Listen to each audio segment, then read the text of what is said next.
ఓం సాయిరామ్ సమర్థ సద్గురు సాయినాథ్ మహారాజ్కి జై. మన సాయి బిడ్డలందరికీ నమస్కారం అండి. ఎలా ఉన్నారు, ఏం చేస్తున్నారు? అందరూ కూడా సంతోషంగా సుఖంగా ఎప్పుడు కూడా ఆనందంగా ఉండాలి అని చెప్పి ఆ సాయినాథుని తరపున నేను కూడా మనస్ఫూర్తిగా కోరుకుంటున్నాను. ఈరోజు సాయినాథుడు అందించే సందేశం ఏంటి అంటే కనుక, తల్లి, నమ్మిన వారి చేతిలో దారుణంగా మోసపోతున్నావు, గుండెలు పగిలేలాగా ఏడవబోతున్నావు, పగవారి కలలు నెరవేరబోతున్నాయి. ఆలస్యం చేస్తే మాత్రం నరకమే. వెంటనే ఈ క్షణంలోనే నువ్వు ఇది తెలుసుకుని తీరాలి అని చెప్పి ఏదో తెలియని సందేశంతో సాయినాథుడైతే ఈరోజు మన ముందుకైతే వచ్చేసారండి. మరి సాయినాథుని యొక్క సందేశం ఏంటో మనం పూర్తిగా తెలుసుకోవాలి అనుకుంటే వీడియోని ఎక్కడా కూడా స్కిప్ చేయకుండా చివరి వరకు చూస్తేనే మనకు పూర్తి వివరాలు అనేవి తెలుస్తాయి. వీడియోకి వెళ్లే ముందు ఎంతోమంది చెప్పుకోలేనటువంటి సమస్యలతో మేము సతమతమైపోతూ ఉన్నాం అక్క. వాటిని ఎలా తీర్చుకోవాలో కూడా తెలియక మేము ఇబ్బంది పడుతూ ఉన్న సమయంలో ఈ సందేశాల రూపంలో బాబావారు మాకు చక్కని పరిష్కార మార్గాన్ని చూపిస్తూ ఉన్నారు అని చెప్పేవారు ఎంతోమంది ఉన్నారు ఫ్రెండ్స్. నిజంగా మీ జీవితంలో సాయినాథుని అద్భుతాలు మీరు చూస్తూ ఉన్నట్లయితే కనుక మరి బాబావారికి ఒక చిన్న లైక్ అయితే ఇచ్చి మీకు వీడియో నచ్చినట్లయితే మరికొంతమంది సాయి బిడ్డలకు షేర్ చేయండి. అంత మాత్రమే కాదండి, ఓం సాయిరామ్ అని కామెంట్ పెట్టడం మాత్రం మర్చిపోవద్దు ఫ్రెండ్స్. ఏమాత్రము ఆలస్యం చేయకుండా మన సాయినాథుని యొక్క సందేశం ఏంటో తెలుసుకుందామా? బిడ్డ, నమ్మిన వారి చేతిలోనే దారుణంగా మోసపోతూ ఉన్నావు అంటే నీకు అర్థం కావడం లేదు కదూ. ఎవరి చేతుల్లో మోసపోతున్నావు? ఎందుకు గుండెలు పగిలేలాగా ఏడవబోతున్నావు? పగవారు నీ యొక్క ఏడుపును చూసి ఎందుకు నవ్వబోతూ ఉన్నారు? అసలు నీ జీవితంలో ఏం జరగబోతోంది అని చెప్పి అనుకుంటున్నావు. ఇదంతా కూడా నీకు మొదటిగా తెలియాలి అంటే కనుక నేను చెప్పే ఈ కథను మాత్రం జాగ్రత్తగా ఆలకించమ్మా. ప్రతి ఒక్క పాయింట్లో కూడా నీ యొక్క జీవితం నీకు కనిపిస్తూ ఉంటుంది. ఈ కథ కేవలం నీ కోసం మాత్రమే నీ చెవిన పడేలాగా చూస్తున్నాను కనుక ఎక్కడ కూడా స్కిప్ చేయకుండా చివరి వరకు విను. అనగనగా ఒక ఊరిలో ఒక హరిదాసు అని చెప్పి ఒక యువకుడు ఉన్నాడమ్మా. అతను భిక్షాటన చేసుకుంటూ ఉంటాడు. లేకపోతే అది కూడా ఒక్కొక్కసారి బద్ధకంగా అనిపిస్తే మాత్రం ఒక చెత్త కుండీ దగ్గరకు వెళ్ళి ఎంగిలి పడిన విస్తరాకులు, అంటే ఎవరైతే సగం తిని పడేస్తూ ఉంటారు చూడు, ఆ ఎంగిలి విస్తరాకులలో మిగిలిన అన్నాన్ని తిని ఆ పూటకు కడుపు నింపుకుంటూ ఉంటాడు. అయితే ఒకరోజు ఇలాగే జరుగుతూ ఉండగా ఆ చెత్త కుండీలో అతనికి ఒక 10 పైసలు అయితే దొరుకుతుంది. ఆ 10 పైసలను జాగ్రత్తగా దాచిపెట్టుకుంటాడు. ఒకరోజు తను చెత్తకుండి దగ్గరకు వెళ్ళి అన్నం కోసం వెతుకుతూ ఉండగా అటుగా ఒక యువకుడు లేడి పిల్లలను తీసుకుని అమ్ముకుంటూ వస్తూ ఉంటాడు. ఒక్కొక్క లేడి పిల్ల 10 పైసలు అని చెప్పి చెప్తాడన్నమాట. అయితే అది విన్న హరిదాసు ఆ లేడి పిల్లలు అమ్మే అబ్బాయిని పిలిచి, నాకు ఒక లేడి పిల్లను ఇస్తావా అని చెప్పి అడిగితే, నువ్వు నాకు 10 పైసలు ఇస్తే ఇస్తాను అని చెప్పి చెప్తాడు. అప్పుడు హరిదాసు ఆ 10 పైసలు ఇచ్చి ఒక లేడి పిల్లనైతే తీసుకుంటాడన్నమాట. ఆ లేడి పిల్లను అమ్మే యువకుడు ఆ లేడి పిల్లను ఇచ్చేటప్పుడు ఆ లేడి పిల్ల చాలా ప్రత్యేకమైనది. ఆ లేడి పిల్లకు నేను హరీష్ అని చెప్పి పేరు పెట్టుకున్నాను, దీన్ని నువ్వు జాగ్రత్తగా చూసుకోవాలి అని చెప్పి ఆ లేడి పిల్లను హరిదాస్ చేతిలో పెట్టేసి వెళ్ళిపోతాడన్నమాట. అప్పటి నుంచి కూడా ఆ చెత్త కుండీలో ఏదైతే భోజనం దొరుకుతుందో ఆ దొరికిన భోజనంలో కొంచెం హరిదాసు తిని కొంచెం ఆ హరీష్ కంటే ఆ లేడీ పిల్లకు పెడుతూ ఉంటాడన్నమాట. ఇలా కొన్ని రోజులు గడుస్తుంది. లేడీ పిల్ల కూడా కొంచెం పెద్దది అవుతుంది. తర్వాత ఒక రోజు హరిదాస్ దగ్గరకు లేడీ పిల్ల వచ్చి, హరిదాసు, అంటే నువ్వు నాకు నా యజమానివి కనుక నేను నీ యొక్క పర్మిషన్ తీసుకుంటూ ఉన్నాను. నువ్వు ప్రతిరోజు కూడా చెత్త కుండీలో దొరికే ఆహారాన్ని నాకు పెట్టి నువ్వు కూడా తింటూ ఉన్నావు. కానీ నువ్వు పెట్టే ఆ భోజనం ఏదైతే ఉందో అది నాకు ఏమాత్రము సరిపోవడం లేదు. ఇలాగే కొన్ని రోజులు గడిస్తే నేను మరణిస్తాను కూడా. ఆకలితోటి కనుక నువ్వు నాకు అనుమతిని ఇస్తే కనుక నేను ఈ రోజు నుంచి నా ఆహారాన్ని నేనే సంపాదించుకుని తింటాను. కనుక నేను ఉదయం వెళ్ళి సాయంత్రానికి ఇంటికి వస్తాను. నువ్వు నా గురించి ఏమాత్రము ఆలోచించవద్దు అని చెప్పేసరికి హరిదాస్ కొంచెం భయపడతాడు. ఎందుకంటే సడన్గా లేడిపిల్ల మాట్లాడడం ఏంటి, ఈ లేడిపిల్ల ఎందుకు ఇలా మాట్లాడుతుంది, ఎలా మాట్లాడుతుంది అసలు, అందులోనూ నేను ఎంతో ఇష్టంగా కొనుక్కున్నాను దీన్ని, చాలా ప్రేమగా చూసుకుంటూ ఉన్నాను. ఒక్కసారి నమ్మి ఈ లేడీ పిల్లని నేను వదిలేస్తే మళ్ళీ తిరిగి నా దగ్గరికి వస్తుందా రాదా అని చెప్పి సందేహంతో భయపడుతూనే అతనికి ఏవో కొన్ని అనుమానాలు మైండ్లో రన్ అవుతూ ఉండగానే ఆ యొక్క లేడీ పిల్లకు అనుమతి అయితే ఇచ్చేస్తాడనమాట. ఆ తర్వాత రోజు నుంచి ఉదయాన్నే లేడీ పిల్ల లేచి అడవుల్లోకి వెళ్ళి గడ్డి తినేసేసి సాయంత్రానికి ఇంటికి వస్తూ ఉంటుందన్నమాట. అలా ఇంటికి రావడాన్ని చూసి హరిదాసుతో పాటు ఆ చుట్టుపక్కల ఉన్న జనం కూడా అందరూ ఈ లేడీ పిల్ల సామాన్యమైంది కాదు, చక్కగా మాట్లాడుతుంది, చక్కగా భోజనానికి గడ్డి మేయటానికి అడవుల్లోకి వెళ్తుంది, మళ్ళీ సాయంత్రం అవ్వగానే ఎక్కడికి వెళ్లకుండా ఇంటికి వచ్చేస్తుంది అని చెప్పి ఆ లేడీ పిల్ల గురించి చెప్పుకుంటూ ఉంటారన్నమాట. ఒకరోజు ఏం జరుగుతుంది అంటే కనుక ఆ లేడీ పిల్ల రోజులాగానే అడవికి గడ్డి మేయటానికి వెళ్ళినప్పుడు ఆ లేడీ పిల్లకు ఆ గడ్డి మధ్యలో ఒక వజ్రం అయితే కనిపిస్తుంది. ఆ వజ్రం చూడటానికి చాలా విలువైన దానిలాగా, అసలు ఈ యొక్క దేశంలోనే ఎక్కడా కూడా దొరకని చాలా అమూల్యమైన వజ్రంలాగా ఆ లేడీ పిల్లకు కనిపిస్తుంది. వెంటనే ఆ లేడీ పిల్లకు అంటే ఆ హరీష్కి ఒక ఆలోచన వస్తుంది. ఈ యొక్క వజ్రాన్ని తీసుకుని వెళ్ళి నా యజమాని హరిదాసుకు ఇస్తే అందరూ కూడా ఈ వజ్రాన్ని ఎక్కడ దొంగిలించావు అని చెప్పి నా యజమానిని కొడతారు, అలా జరగకూడదు. మరి ఈ వజ్రాన్ని నేనే తీసుకుని నా దగ్గర ఉంచితే నాకు ఎక్కడ దొరికిందో అని చెప్పి దొరికిన వారు నా దగ్గర నుంచి దొంగిలిస్తారు. ఇలా కాకుండా ఈ యొక్క వజ్రాన్ని నేను ఒక రాజుకు ఇవ్వాలి అన్న ఉద్దేశంతో ఆ రాజమందిరం దగ్గర ఎక్కడ కనపడుతుందా అని చెప్పి అడవుల్లో నుంచి వెతుక్కుంటూ వెళ్తుందన్నమాట. ఇలా వెతుక్కుంటూ వెళ్ళే క్రమంలో ఒకరోజు గడిచిపోతుంది. ఈ యొక్క హరిదాస్ ఏమో ఈరోజు లేడీ పిల్ల ఇంటికి రాలేదేంటి అని చెప్పి బాధగా ఎదురు చూస్తూ ఉంటాడు. అలాగే రెండవ రోజు కూడా గడిచిపోతుంది. రెండవ రోజు కూడా హరిదాస్ చాలా బాధపడతాడు, ఇక లేడీ పిల్ల ఇంటికి రాదేమో అని చెప్పి. ఇక మూడవ రోజుకి సరిగ్గా ఒక పట్టణంలో రాజమందిరం దగ్గరికి వెళ్ళి ఆ గేటు బయట నుంచుని ఆ యొక్క హరీష్ అంటే ఆ లేడీ పిల్ల ఎవరైనా ఉన్నారా ఈ రాజమందిరంలో అని చెప్పి పెద్దగా కేకలు పెడుతుంది. అప్పుడు రాజభటులు వచ్చి ఏంటి నీకేం కావాలి, ఇక్కడికి ఎందుకు వచ్చావు అని చెప్పి ఆ లేడీ పిల్లను అడుగుతారు. అప్పుడు నేను మహారాజును కలవాలి అని చెప్పి ఆ లేడీ పిల్ల చెప్పగా ఆ మహారాజు దగ్గరకు వెళ్ళి రాజభటులు చెప్తారు, ఓ మహారాజా, ఒక విచిత్రం అనేది కనిపించింది. మిమ్మల్ని కలవటానికి ఒక లేడీ పిల్ల వచ్చింది. విచిత్రం ఏంటి అంటే ఆ లేడీ పిల్ల మాట్లాడుతుంది, మీతో ఏదో విషయం చెప్పాలంటుంది అని చెప్పి అనేసరికి ఆ మహారాజు కూడా ఆశ్చర్యం వేసి లేడీ పిల్లని తీసుకురమ్మంటారన్నమాట. అప్పుడు రాజు భటులు ఆ లేడీ పిల్లని తీసుకుని వెళ్ళి మహారాజు దగ్గరికి తీసుకువెళ్తారు. అప్పుడు ఆ లేడీ పిల్లని మహారాజు అడుగుతారు, ఎవరు నువ్వు, నా దగ్గరకు ఎందుకు వచ్చావు, నీకేం కావాలి అని చెప్పి. అప్పుడు పక్క ఊర్లో హరిదాసు అని చెప్పి ఒక పెద్ద మహారాజు ఉన్నాడు.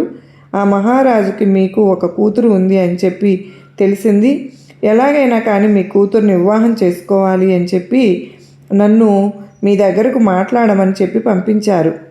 అలా మాట్లాడడానికి మీకు ఒక కానుకను కూడా ఇచ్చి పంపించారు అని చెప్పి దాని దగ్గర ఉన్న వజ్రాన్ని తీసి ఆ మహారాజు చేతిలో పెడుతుంది. అప్పుడు మహారాజు ఆ వజ్రాన్ని తీసుకుని, ఈ వజ్రం చాలా విలువైనది, ఈ వజ్రం కొన్ని కోట్ల రూపాయల ఖరీదు ఉంటుంది, ఈ వజ్రాన్ని చిరుకానుక అని చెప్పి పక్క ఊరిలో ఉండే మహారాజు ఇచ్చారు అంటే ఇంకా ఆయనకి ఎన్ని ఆస్తులు ఉన్నాయో, ఎన్ని అంతస్తులు ఉన్నాయో, అసలు అతను ఎవరైనా కానివ్వు, నా కూతురికి ఇచ్చి నేను వివాహం చేసేస్తాను అని చెప్పి మనసులో అనుకుని, మీ యొక్క మహారాజు ఎవరో నాకు తెలియదు కానీ అంటే ఇట్లా మాట్లాడే లేడీ పిల్లను కూడా పెట్టుకున్నాడు అంటే అతని యొక్క హోదా ఏంటో తెలిసిపోతుంది అని చెప్పి అనుకుని, మీ మహారాజు ఎవరైనా కానివ్వండి, అతనికి ఏమీ లేకపోయినా పర్వాలేదు, నా కూతురు మీ యొక్క మహారాజుని వివాహం చేసుకుంటుంది, నేను ఇచ్చి పెళ్లి చేస్తాను అని చెప్పి మాట ఇచ్చేస్తాడనమాట. ఇక ఆ మాట తీసుకున్న లేడీ పిల్ల ఆ మహారాజుతో చెప్తుంది, నాకు సరిగ్గా 3 రోజుల సమయాన్ని ఇవ్వండి, 3 రోజుల తర్వాత నేను నా యొక్క మహారాజును తీసుకుని మీ దగ్గరకు వస్తాను అని చెప్పి అప్పుడు ఆ లేడీ పిల్ల ఆ యొక్క మళ్ళీ ఏదైతే ఆ అడవిలో నుంచి 3 రోజులు ప్రయాణం చేసింది కదా, ఆ 3 రోజులు ప్రయాణం చేసుకుంటూ హరిదాస్ దగ్గరకు వెళ్తుంది. హరిదాస్ దగ్గరకు వెళ్ళి హరిదాసు తోటి ఇలాగా మాట చెప్తాను, ఒక మాట నీతో నేను చెప్పిన మాట నువ్వు వినాలి. మనం 3 రోజులు ప్రయాణించి ఒక ఊరు వెళ్ళాలి. నువ్వు నాతో పాటు రా. నేను ఏది చెప్తే అది చెయ్యి. నన్ను అంటే ఎందుకు చేయాలి అని చెప్పి మాత్రం నువ్వు ప్రశ్నించొద్దు. నేను చెప్పిన మాట నువ్వు వినాలి అని చెప్తుందన్నమాట.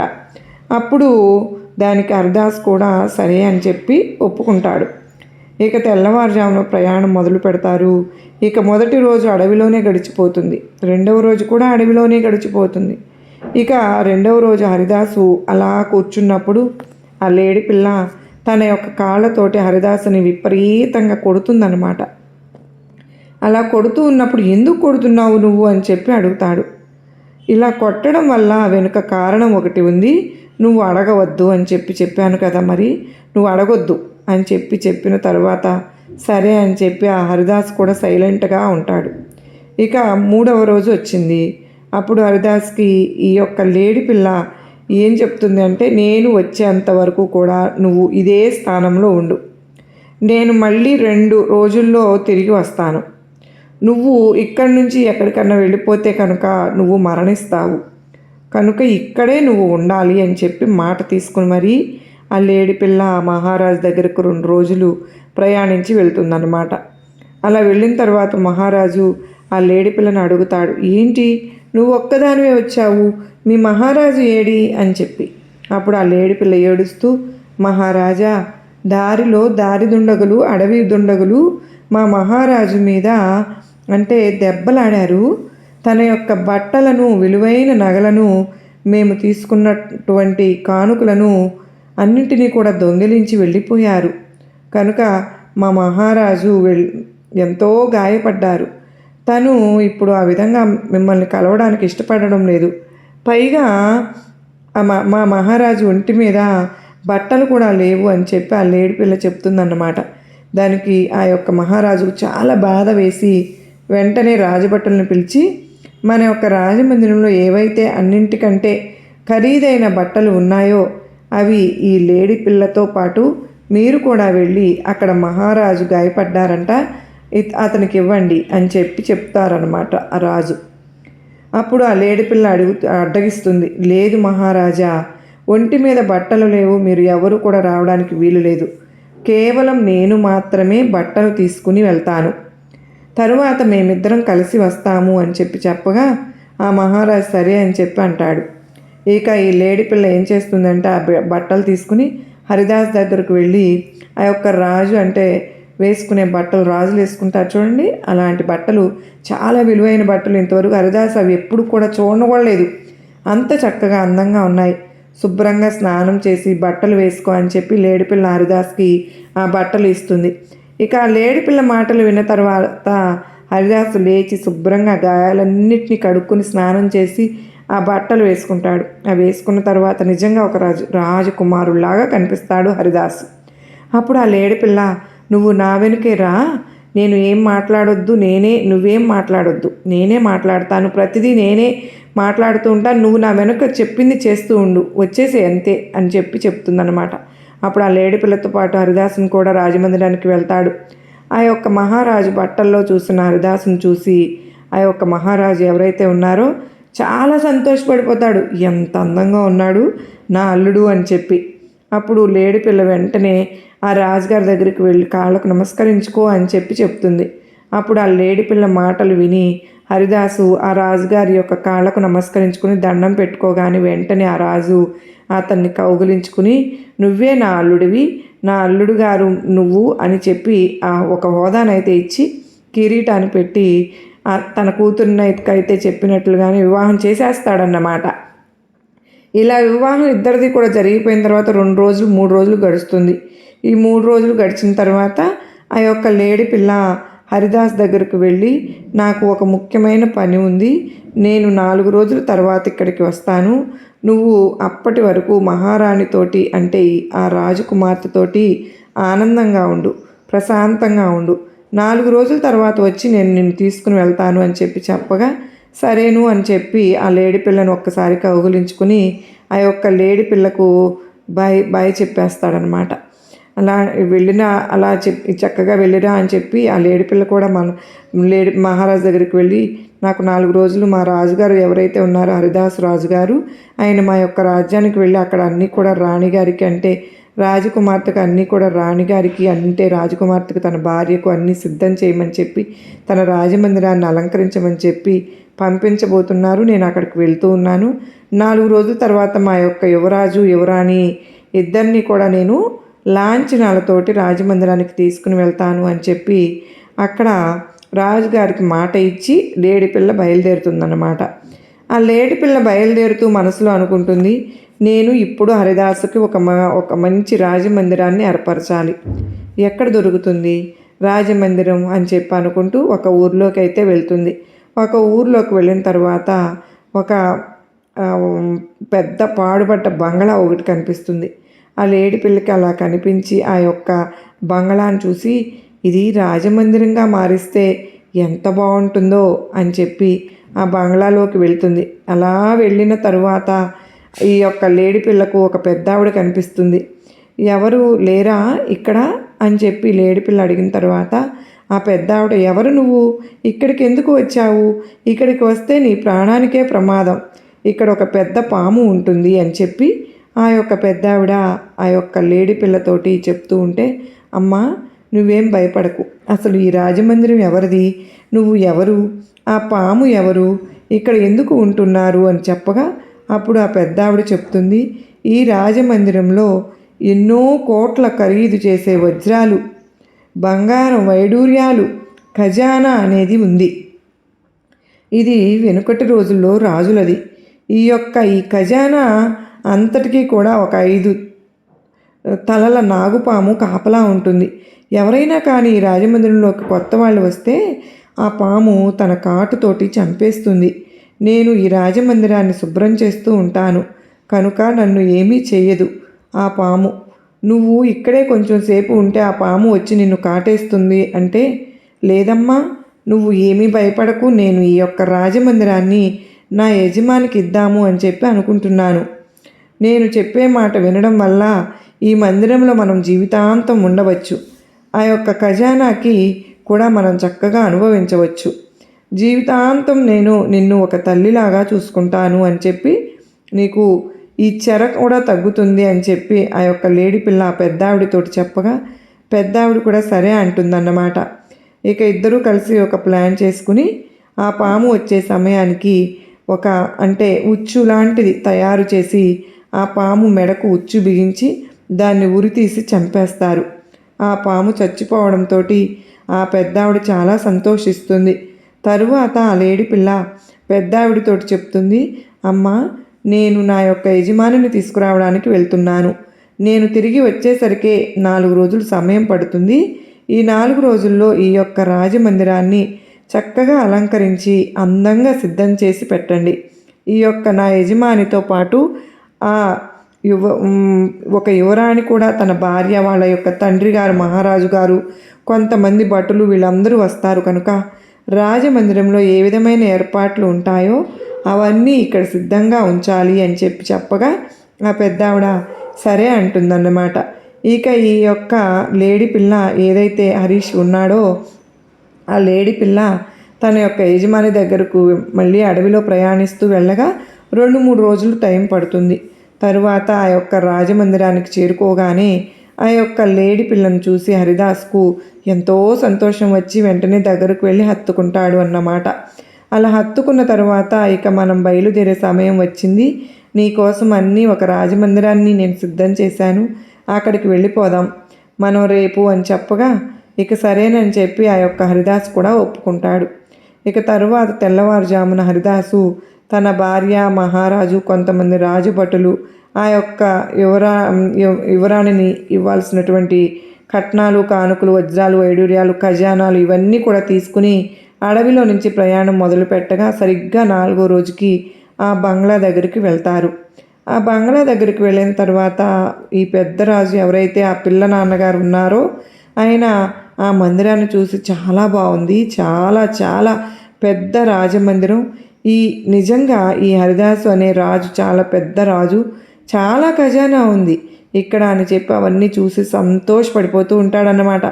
ఇక కొన్ని మర్యాదలు ఇవన్నీ కూడా జరిగిన తర్వాత తన ఇంటికి వెళ్ళిపోతాడు ఆ పెద్దరాజు. అంటే ఆ పిల్ల నాన్న, రాణి వాళ్ళ నాన్న. తర్వాత ఈ యొక్క హరిదాసులు అందరూ వెళ్ళిపోయిన తర్వాత లేడిపిల్ల దగ్గరకు వచ్చి, అసలు ఇదంతా ఏంటి, ఈ రాజమందిరం ఎక్కడిది, ఈ ఖజానా ఎక్కడిది, నువ్వు ఇదంతా ఎలా చేయగలిగావు అని ఏమాత్రం కూడా ప్రశ్నించకుండా, అసలు ఇది ఎక్కడి నుంచి వచ్చింది అని కూడా అడగకుండా ఆ యొక్క యువరాణితోటి చక్కగా భోగ భాగ్యాలు అనుభవిస్తూ తన యొక్క లోకంలో, వేరే లోకంలో అంటే ప్రేమ లోకంలో, డబ్బు లోకంలో పడి ఈ లేడి పిల్లను కూడా మర్చిపోతాడు. ఈ లేడి పిల్ల కోసం ఆ రాజమందిరం బయట ఒక చిన్న కుటీరం లాంటిది ఏర్పాటు చేశాడు. ఆ లేడి పిల్లకు కావలసినవన్నీ కూడా ఆ పెద్ద ఆవిడ తిండి అన్నీ కూడా పెద్ద ఆవిడే చూసుకుంటూ ఉంటుందన్నమాట. సడన్గా ఒక సంవత్సరం గడిచిన తర్వాత లేడి పిల్లకు కొద్దిగా జబ్బు చేస్తుంది.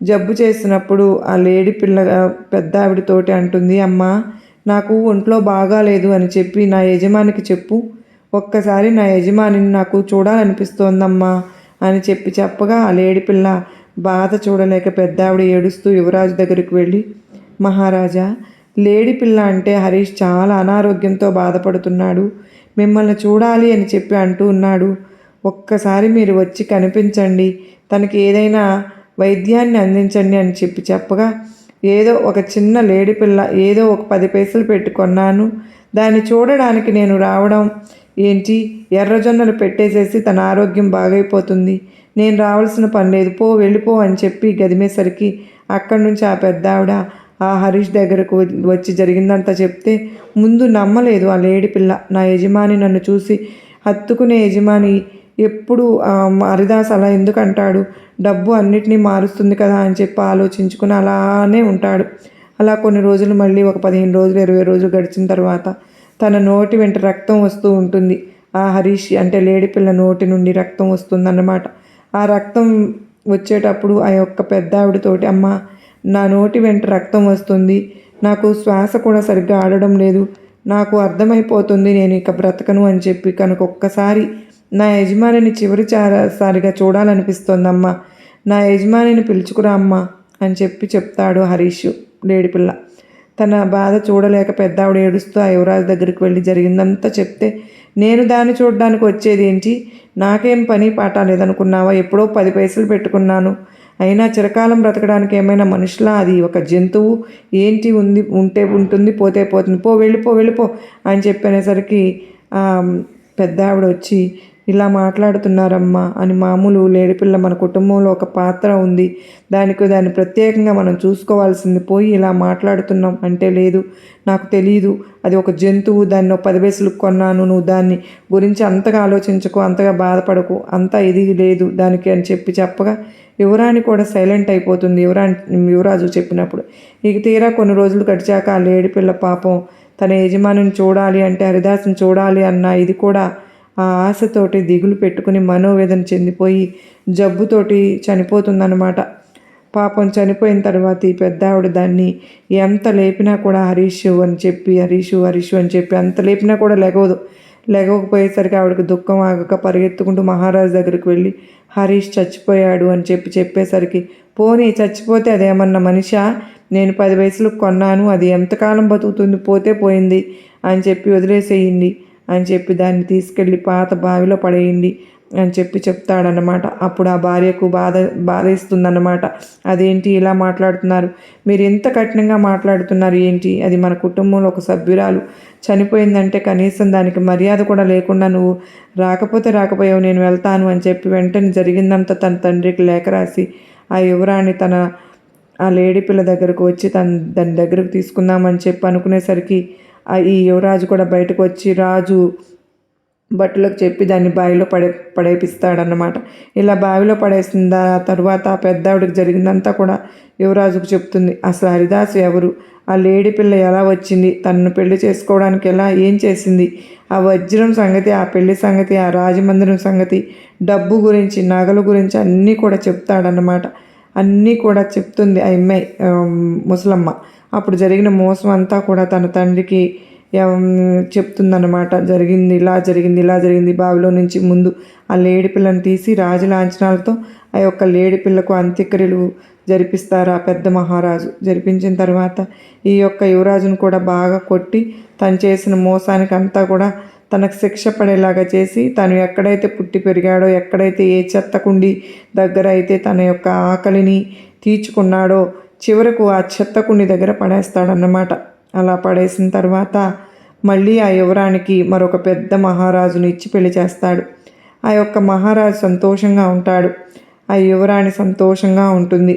ఈ యొక్క హరిదాసు మాత్రం తను చేసిన తప్పుకు పశ్చాత్తాపడుతూ ఆ యొక్క రాజు వేసిన శిక్షకు తన 2 కాళ్ళు కూడా పనిచేయకపోవడంతో అడుక్కుని తింటూ అలాగే కుంగి కుంగి కుంగి కుసించి ఒకరోజు చనిపోతాడనమాట.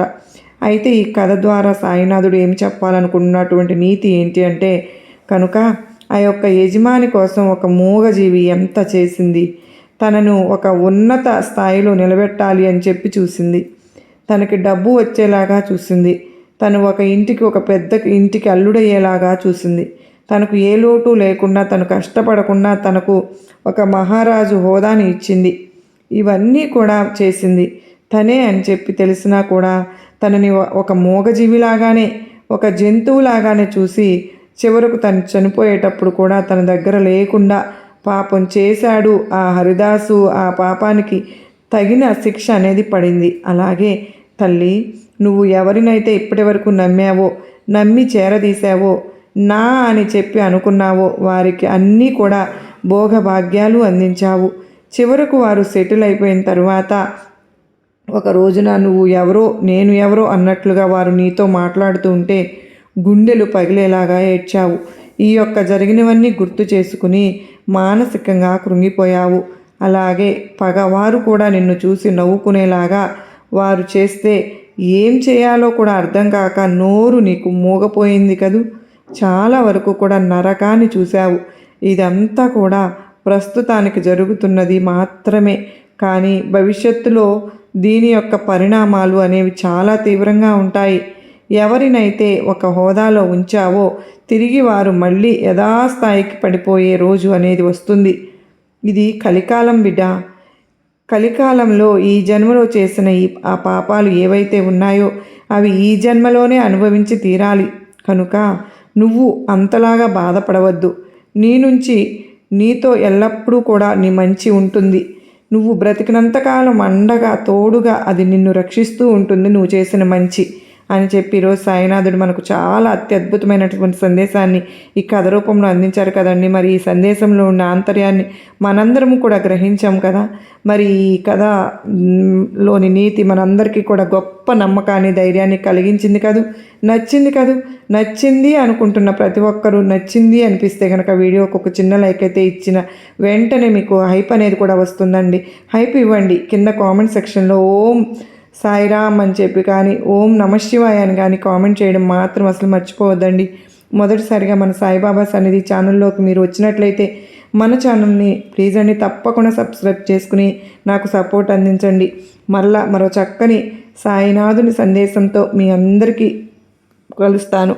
అంతవరకు సాయినాథుని కృపా కరుణా కటాక్షములు మనందరిపైన, మన కుటుంబ సభ్యులందరిపైన ఉండాలని చెప్పి నేను మనస్ఫూర్తిగా బాబావారిని వేడుకుంటూ అందరికీ నమస్కారం అండి. ఓం సాయిరామ్. సర్వే జనా సుఖినో భవంతు, లోకా సమస్త సుఖినో భవంతు. జై సాయిరామ్ అని పలుకుదామా.